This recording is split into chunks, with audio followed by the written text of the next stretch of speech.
আমরা যারা ছাত্র সংবিধানের পক্ষে, আমাদের দায়িত্ব হচ্ছে যে সংবিধান ভগৎ সিং, যে সংবিধান আশফাকুল্লাহ আমাদেরকে পাইয়ে দিয়েছে, তাদের লড়াইয়ের মধ্যে তাদের জীবনের বিনিময়ে তাকে রক্ষা করতে হবে। তাই আমরা রাস্তায় আছি। আমাদের দেশকে, আমাদের রাষ্ট্র ব্যবস্থাকে শিক্ষিত ছাত্র সমাজে তুলে দিতে হবে। ছাত্র সমাজ আজকে রাস্তায় আছে, তাই আমরা একটু নিশ্চিন্তে আছি। ওদের পাশে সঙ্গ দেওয়া আমাদের দায়িত্ব। আগামী প্রজন্ম যাতে নিশ্চিত থাকে। যারা আরএসএস এর নীতি মেনে চলে, তারা দেশের সংবিধান মানে না। আমার দেশের সংবিধানকে রক্ষার দায় হচ্ছে আমার দেশের নাগরিকের। দিল্লি পুলিশের নিজের কিছু কথা বলার ক্ষমতা নেই, ওরা কারোর গুলি বলছে। ছাত্রছাত্রীদের সঙ্গে আপনারাও পথে নেমেছেন। আমরা দেখেছি দিল্লিতে এবং পাটনাতে ছাত্রছাত্রীদের উপর পুলিশের নির্মম অত্যাচার, কলকাতাতেও পুলিশের কড়া প্রস্তুতি দেখা যায়।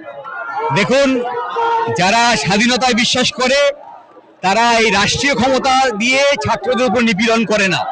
কিন্তু দুর্ভাগ্যের হচ্ছে এই, যারা সংবিধানের শপথ নিয়েছে এবং প্রতিনিয়ত সংবিধানকে অবমাননা করছে, তারা রাষ্ট্র ক্ষমতায় আছে। আমরা যারা ছাত্র সংবিধানের পক্ষে, আমাদের দায়িত্ব হচ্ছে যে সংবিধান ভগৎ সিং, যে সংবিধান আশফাকুল্লাহ আমাদেরকে পাইয়ে দিয়েছে, তাদের লড়াইয়ের মধ্যে তাদের জীবনের বিনিময়ে তাকে রক্ষা করতে হবে। তাই আমরা রাস্তায় আছি, কারণ এই ছাত্র সমাজই তো আগামীর ভবিষ্যৎ। আজকে যারা রাজনীতির ক্ষমতায় আছে তারা হচ্ছে জোচ্ছচ্ছ অপরাধী। তারা আমাদের দেশকে, আমাদের রাষ্ট্র ব্যবস্থাকে শিক্ষিত ছাত্র সমাজে তুলে দিতে হবে। ছাত্র সমাজ আজকে রাস্তায় আছে, তাই আমরা একটু নিশ্চিন্তে আছি। ওদের পাশে সঙ্গ দেওয়া আমাদের দায়িত্ব। আগামী প্রজন্ম যাতে নিশ্চিত থাকে, যাতে এই চোরের মাধ্যমে চুরি করে যা ডাক্তারি না হয়, যাতে সাধারণ মানুষ যারা অসুস্থ হয়ে চিকিৎসকের কাছে যায়, তারা এমন কোনো ডাক্তারের কাছে না পড়ে যার যোগ্যতা নেই ডাক্তার হওয়ার। ফলে আগামী প্রজন্মকে সঠিক হাতে তুলতে হবে, আগামী সমাজকে সঠিক হাতে তুলতে হবে। ছাত্ররা সেই দায়িত্ব নিয়েছে, ওদের পায়ে দায়িত্ব থাকা তো আমাদের দায়ে পড়ে।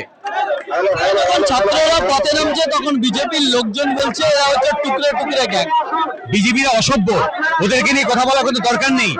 যারা আরএসএস এর নীতি মেনে চলে, তারা দেশের সংবিধান মানে না। আমার দেশের সংবিধানকে রক্ষার দায় হচ্ছে আমার দেশের নাগরিকের। ফলে আমরা একসঙ্গে মিলে একটাই দায়িত্ব নিয়েছি, সংবিধানকে আমরা যে কোনো মূল্যে লড়াই বাঁচাবো। এই দেশের সংবিধানের ঊর্ধ্বে কেউ নয়। সে দেশের একটা হকার হতে পারে, একজন শ্রমিক হতে পারে, প্রধানমন্ত্রী হতে পারে, জুডিশিয়ারি হতে পারে, কেউ সংবিধানের ঊর্ধ্বে নয়। ফলে যে কোনো মূল্যে সংবিধানকে রক্ষা করতেই হবে। আজকে যখন বিচার ব্যবস্থা নিয়ে প্রশ্ন উঠছে, আজকে যখন স্বাধীনতা নিয়ে প্রশ্ন উঠছে, সাধারণ মানুষের যখন পুলিশের নিপীড়ন চলছে, তখন সেই সংবিধানকে রক্ষা করার দায়িত্ব দেশের নাগরিকের, আমাদের সকলের। ছাত্র সমাজ নেমে এসছে রাস্তায়, তাদের সঙ্গে সঙ্গ দিয়ে আরো শক্তিশালী করতে হবে এই রাস্তার লড়াইকে, যাতে সংবিধানকে রক্ষা করা যায়। দিল্লি পুলিশ দাবি করেছে যন্তর মন্তরে যে আন্দোলন হচ্ছে, সেই আন্দোলনে নাকি পাকিস্তান থেকে ফান্ড করা হচ্ছে। দেখুন, দিল্লি পুলিশের নিজের কিছু কথা বলার ক্ষমতা নেই, ওরা কারোর গুলি বলছে, ঠিক আছে, প্যারোডিং করছে।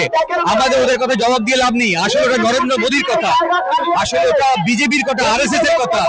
যারা ধর্মের নিয়ে রাজনীতি করে, যারা ভাষা নিয়ে ডিভিশন করে, যারা বিভেদের রাজনীতি করে, তারা দেশের সার্বভৌমত্বের বিরুদ্ধে।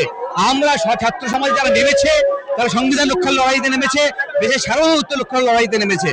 ফলে যারা বলছেন যে টুকরে টুকরে গ্যাং, দেশভাগের কথা যারা বলছে, তারাই দেশভাগের জন্য লড়াই মানে চেষ্টা করে যাচ্ছে চিরদিন। সবাই জানে বিজেপি বাবরি মসজিদ ধ্বংস থেকে শুরু করে আজও সেই ধর্মের রাজনীতি করে যাচ্ছে। ধর্মের ভিত্তিতে আমাদের দেশের সংবিধান বহুত্ববাদকে স্বীকৃতি দিয়েছে। ফলে আমরা সেই বহুত্ববাদের পক্ষে। সমস্ত ভাষা, ধর্ম দেখেছেন, এই যারা এখানে আছে কেউ জানেন কে মুসলিম কে হিন্দু? সবাই একযোগে হয়েছি। আমরা দেশের নাগরিক, আমরা দেশের ছাত্র সমাজ, আমরা একসঙ্গে লড়াই করব। দেশকে আমরা বাঁচাবোই। ভগৎ সিং, আশফাকুল্লাহ, সূর্য সেন, এরা যে প্রাণ দিয়েছিলেন দেশকে স্বাধীন করার জন্য, তাদেরকে সম্মান জানানোর জন্য এরা দায় আমাদের। এই দায়িত্ব আমরা পালন করবোই।